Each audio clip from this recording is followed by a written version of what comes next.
À partir de quand dit-on d'un enfant qu'il est surdoué, pour poser le débat? Alors effectivement, il y a une histoire de chiffres et de QI, mais un QI n'est jamais un diagnostic, c'est simplement un chiffre c'est un indice qui oriente un diagnostic. C'est comme d'avoir 39 de fièvre. Tout dépend des symptômes que vous avez avec. Bien sûr. C'est clair. Donc, il y a... À partir de 130, on considère qu'on est effectivement dans cette catégorie d'enfants surdoués, précoces, à haut potentiel, peu importe le nom qu'on leur donne. Et quand vous parliez tout à l'heure de ces scores de QI mirobolants, c'est d'autres échelles qui ne sont pas celles qui sont validées scientifiquement et qui sont utilisées tout autour de la planète. Donc, qui sont des échelles qui sont validées jusqu'à 155. Donc, attention aux mythes. Ah d'accord. Donc voilà. quand on dit qu'il a un QI de 225, voilà. On parle d'autre chose. Voilà, on parle d'autre chose. On parle vraiment d'autre chose. C'est avec l'inflation. Voilà, d'accord, très bien.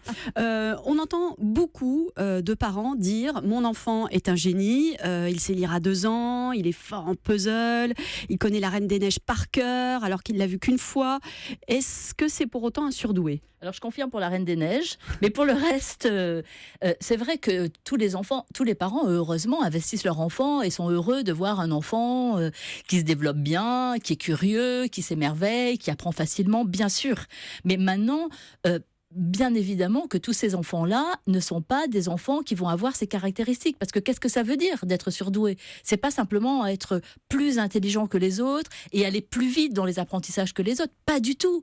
Est-ce que c'est justement être trop intelligent? On entendait dans le micro-trottoir un moment quelqu'un qui disait « C'est très dur avec mon enfant parce qu'il discute sur tout, parce qu'il n'est pas forcément heureux ». C'est surtout, justement, c'est pas une question forcément de quantité d'intelligence, mais un enfant surdoué, c'est un enfant qui va fonctionner avec des processus, des mécanismes, une intelligence qui est qualitativement différente. Et c'est ça qui va créer ce décalage et quelquefois cette difficulté. Ce n'est pas un enfant qui sait tout, mais un enfant qui a une fulgurance de pensée, qui a une puissance de pensée, qui a une très grande rapidité de transmission neurobiologique des informations entre les neurones dans le cerveau, et puis, et peut-être surtout, qui a une hypersensibilité, c'est-à-dire une réactivité émotionnelle qui fait que ce qui est une broutille pour quelqu'un d'autre va déclencher chez ces enfants des cataclysmes émotionnels.